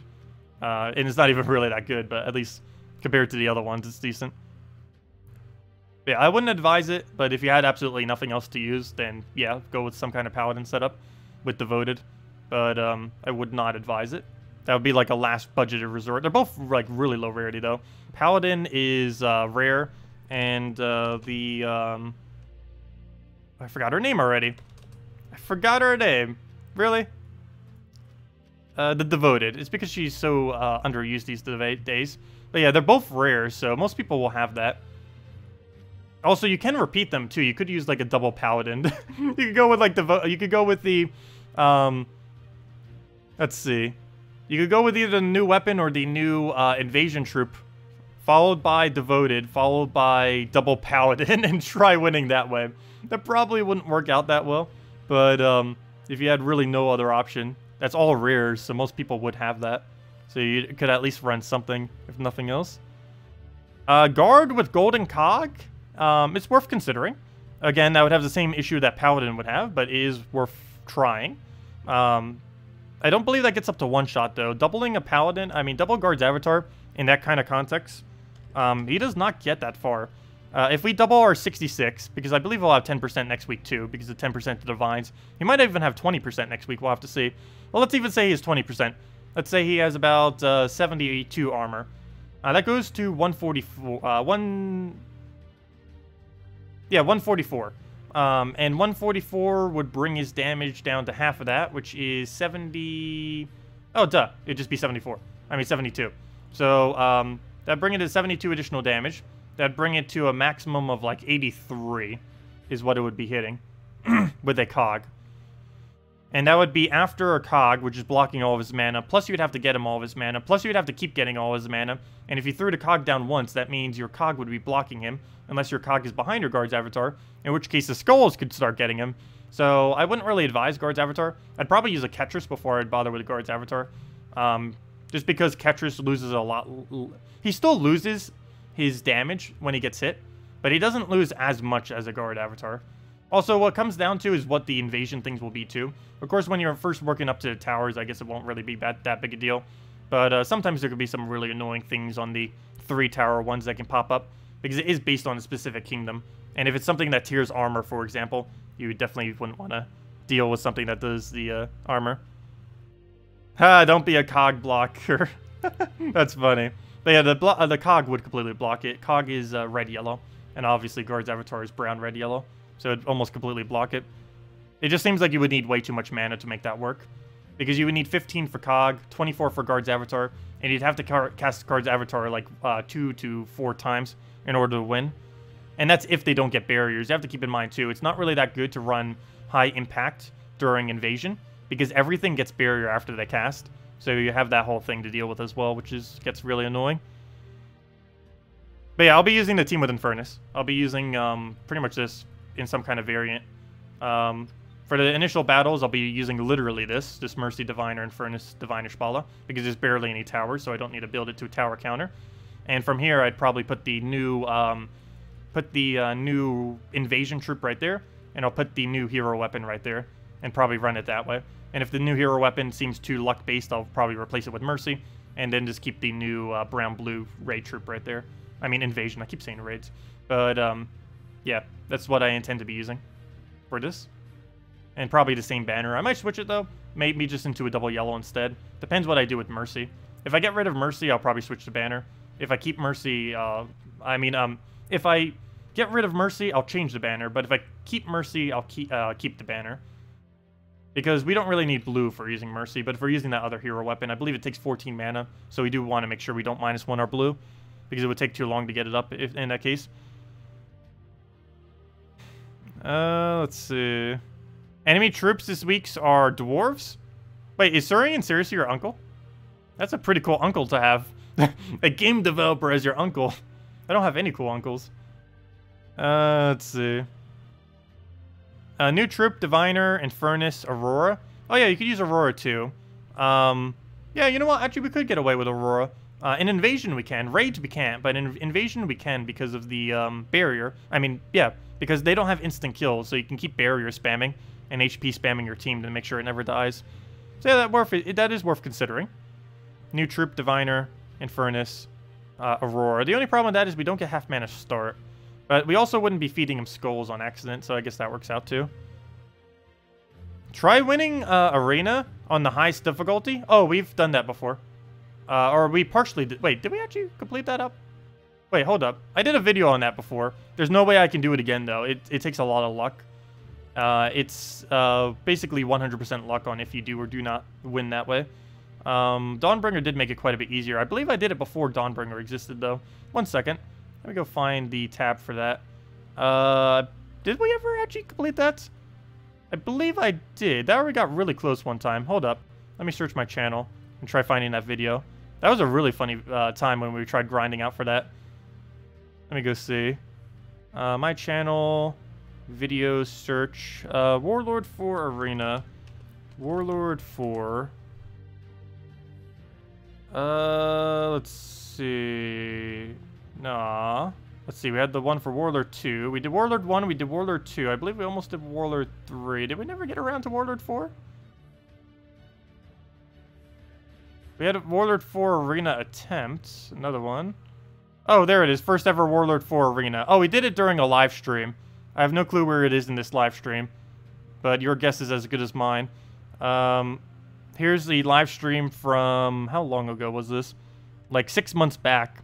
When we completed Warlord 1 Arena. Let me try finding at least a timestamp where we did it.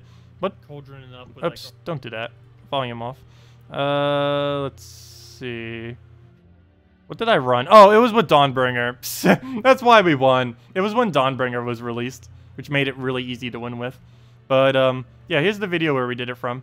Oh, I never clipped it out from the stream, did I? And make it into a separate video. But yes, we have done it once and only ever once. But we have done it. And here it is. Oh no, where's my, where'd the stream go? There it is. There's the link to the video, or if you just type in Warlord 4, it's actually the first thing that comes in on my channel, if you type in like Warlord 4 Arena or something. But yes, we've done it once and only ever once. It would take hours and hours of attempting to actually get it. It took us many attempts. But yeah, very, very few people have ever done it. We were actually the first people that did it, or first person to my knowledge. But that was because Dawnbringer came out during the time, and Dawnbringer just made it super easy. Before, we had to try running like Mank and just pure luck, but Dawnbringer just made it that all you have to do is keep spamming the Dawnbringer quicker than the enemy, and then you win. What determines gold earned from a battle? It's based on a lot of factors, almost all of which aren't public, unfortunately. But it's based on your level difference with the enemy, it's based on the team score difference with the enemy, and it's based on several invisible factors. You may notice that as you are a newer player, you'll have a lot of battles that are like really horrible gold, but then a lot of others that are ridiculously good gold. It's mainly due to this formula, because the level difference and team score difference is making it higher. But because your score is so low, whenever it basically what it does, or at least the short end of what it determines your score thing for it, is it looks at what your team score is. So you can see our team score is really high, so we're going to be getting a decent amount of gold. But what it also looks for is your difference of your team score compared to the enemy's team score, and the difference of your hero level compared to the enemy's hero level. And the higher they are compared to you, the better the resources tend to be. And the lower they are, the worse it tends to be. And that's pretty much how it gets calculated. As far as actual formulas and stuff like that, we don't really know. But this is why if you're like a newer player with, let's say, a 6,000 team score team, and you're only like level 100, 150 or something, and you're trying to fight people who are like this strong with 9,000 something team score, level 1,100 plus, you'd almost see a value of 2,000 gold here, because it's just that much more due to how it gets calculated. But yeah, it's most of my battles you'll see are almost exactly the same as far as their gold. The main reason for this is because most people aren't too much further below me, and no one's really above me, so my max gold here only tends to be like 1,500 or so. Sometimes we'll see a little bit higher, but very, very rarely, because there's only several hundred to about 1,000 people or so actually a higher level than this.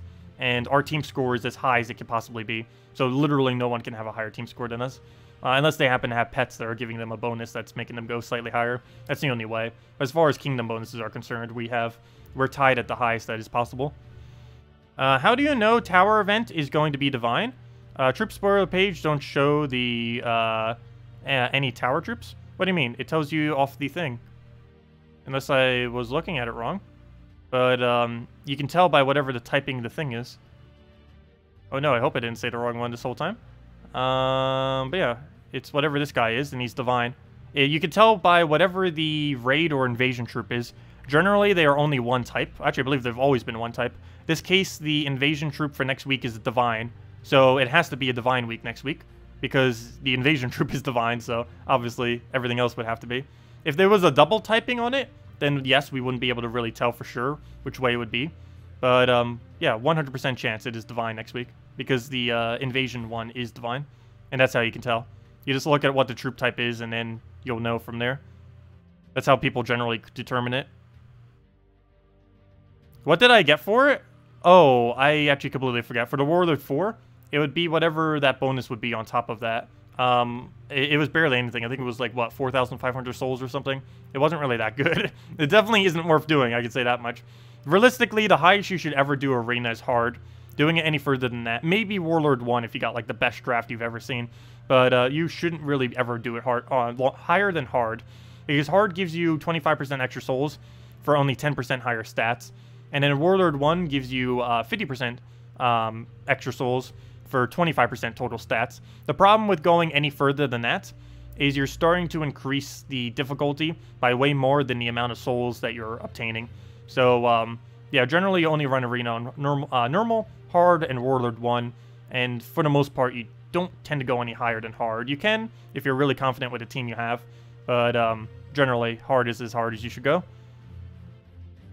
But yeah, definitely don't do Warlord 2 and don't do anything beyond that. Warlord 2, Warlord 3, and Warlord 4 arena is a waste of time. Let's see. It shows, yes, the bounty troop as well. The bounty troop is also going to be divine. That's coming out next Friday. But you can tell from the invasion troop, which is also the divine one. But as far as in bounty, you can use anything in bounty. Of course, you want to try using as high of a bounty score as you can. The team I'm going to be using for Bounty Hunter is the new one, which I believe is just yellow, if I'm not mistaken. I forget what color it was. Let me go into the spoiler thread real quick. But yeah, I might as well go over the team for next Friday, too. Thanks for reminding me of that. I need to go do that on Monday to go over it. Actually, I might even just do a whole little video on that, because I never did go over teams for Bounty Hunter, team for raids, team for invasions, like the cookie cutter teams that you use to win out each one. Of course, we've kind of shown it many times over before, but haven't done a video thingy for it. What am I looking for again? I'm looking for that website. I'm looking for the color of next week's bounty troop, and it is a green-yellow. So the bounty team I'd be using next week, let's just do a paladin there as a placeholder. This is the new green-yellow. We're not actually using that. But the rest of our team would be Yagwe, Pharaoh Hound, and blue-purple bounty. Does one even exist? I don't think it does. No blue-purple exists, so we'll just go with a parrot then. And that would most likely be my team, with a -purple banner. Which one is the best -purple for this team? Isn't there a yellow-related one that has -purple? Where'd it go? That we don't need. But then again, Pharaoh Hound gets up pretty quick. What's the other option we have? I know we have the other brown banner. Was there not a yellow gaining banner that has -purple? I thought there was. I guess it was -red I was thinking of or something. Yeah, I know there's the two brown ones. Let's see, what's this other one? Yeah, I think we'd be better off with this. So yeah, we still technically cover purple because we converted out. But yeah, I'm using the new bounty hunter troop that's coming in. Probably in second slot, I don't know. I think its ability is completely useless. Actually, I could check it right now. Its ability is cleanse all allies, dispel and stun all enemies, stun all daemons and undead enemies, and gain an extra turn. So the slot I would use in really would, I guess, first slot. It also depends what they're actually using, if they are using a lot of daemons and stuff. But yeah, we can make this work, I guess. Anyways, Yeah, this is what I'm using for next Bounty Hunter. It's basically just a whole combo Feral Hound, Yagway going again. Because that alone is enough to win every bounty battle. Also, if you don't have a Yagway yet, definitely highly advised. You'll probably be able to get them off for Friday key opening if you're doing that. If you're opening like some glory key, some glory keys and stuff to try to get the new kingdom, you might end up getting a random Yagway. Also, I ended up mentioning earlier during the key opening that I finally got him to Mythic. I didn't. I actually only have 5 copies of him. We're still 1 short. We were at 4 and then we got up to 5, but I'm still 1 short to get him to Mythic. I really do need to get him to Mythic because he is basically best in slot for running Bounty Hunter these days. So I definitely want to get 1 more copy if we can eventually get him. But there's no current way to focus that down unless he comes into Soulforge. If he is in the Soulforge next week, I might legitimately craft my first legend ever on this account. Because I really do need to get him to Mythic due to how viable he is in the Bounty Hunter. Any replacements for Yagway? That is questionable. Yagway is definitely the best thing to throw there. As far as replacements, let's see. I don't know. I guess we would need something that would be a purple-red damage source. What is the best purple-red damage source that is budget? Probably Miststalker, but that would take forever to win with. A mirror if they had a lot of blues. Oops, yeah, I'm not on purple-red, am I? Let's see, purple-reds. A mirror if they're using a lot of blue. That you get for free. Elma Grim, but that is super expensive. Infernus, again, super expensive. Miststalker, but it might not be enough damage. Oh, Queen Titania would probably be your next best bet. Yeah, probably Queen Titania. Though, again, that's another Legends, but most of the things that are going to be best here is going to be a Legend or a Mythic. But yeah, either something like an Infernus, if you have that somehow. Queen Titania would probably be the next best thing. And if you had to go all the way down, it'd probably be Miststalker. You can't get away with Rift Licks, I don't think. That would be so little damage. It doesn't really do that much damage. Even Miststalker is a little bit too little damage, but at least he keeps poisoning and he keeps gaining additional ones every kill. Sunbird, I guess technically you could get away with as well, especially if you have a lot of HP kingdoms. Dragon Soul in this context would not work because you don't have any dragons on your team. Wisp wouldn't be enough damage, and Wolf Garrick would be too random, plus it's Mythic, so you probably don't have it. So yeah, it'd either be a Sunbird then, in place of Yagway, a Sikima, which end up being better, and the best would end up being, other than the Yagway, would end up being like an Infernus or Queen Titania, if you happen to have them. Queen Titania fully traded or Infernus. But yeah, Yagway is the absolute best thing you can use there. Even better than Infernus and stuff. Is soul farming and Explore worth it? Yes. Most of the time. I personally do it in challenges, but it is perfectly fine to do it in Explore as well. Especially if you're still Tradestone farming, which I would assume you would. Most people do both of them simultaneously. And just go around doing their Tradestone farming while soul farming. And basically get 2 done at once. It does make your rate for souls slightly lower. But it will make your Tradestone rate really nice since you get better Tradestones during Explore. It's the only thing that really increases the rarity of your Tradestones. Difficulty has no effect on it, but playing them in Explore does increase their rarity. Let's see. Oh, you only have 290,000 before you get a Dawnbringer. Very nice. But yeah, you could definitely go do your last 290,000 there, and then just go spend all your time doing it in specific kingdoms that you need the Tradestones for. And of course, if you don't know where that is, you just go under your hero page, find what Tradestone you need. So let's say you need, for example, a red-purple Tradestone. If you just click it, it tells you every kingdom. And in this case, Golvania is the better choice. And we would just do it here, and then just go to Explore, and then just keep spamming it down with whatever team you're running with. But yeah, it's worth doing. It is slightly lower rate, but with how much Tradestones you're getting, it could technically be considered a quicker rate. Because if you need to go do Tradestone farming and soul farming, you can basically do both at once, essentially. And while both of them might be slightly slower, you'd be getting basically double the progress, so it wouldn't actually be slower. Anyways, guys, that will pretty much be it for now. Did I miss any other questions? Oh, wait, I missed one other one. When you click on your hero, the world map, where are the stats at the bottom right? Sword, shield, broken shield. Wait, when you click on your hero in the world map, what are the stats in the bottom right? Oh, that's PvP, if I'm not mistaken. This is how many battles we won in PvP this week. This is how many battles we lost in PvP this week. This is how many defend battles we won in PvP this week, and Guild Wars if it was a Guild War week. And this is how many defend battles we lost. But yeah, it's invasion. It's ranked invasion, ranked defends. Ranked invasion wins, ranked invasion losses, ranked invasion defends, and ranked invasion defend losses. But yeah, that's what those represent. The wins and the loses from invasion. From, when I say invasion, I mean PvP invades, not actual invasion, but you know, from ranked PvP, not casual PvP, but from ranked PvP. It only tracks ranked, but that's what all those are from, those little symbol thingies. They're not really that relevant, but they are there on the profile. This was pretty big when it first came out, but these days, no one really pays much attention to it. Basically, everyone just goes to 1,900, and then whatever other PvP they happen to do, they just do. But, very few people, I believe, really try for the leaderboard, especially because it's been plagued with bots in the past as well. So that makes it less encouraging, that's for sure. Anyways, guys, oh wait, another question. Is there any way to make a decent Urska team? Pure Urska, no. Partial Urska, yes. You use the new King Mikhail, or not new King Mikhail, but he got a huge buff the most recent patch. But no, there is no pure Urska team that currently works.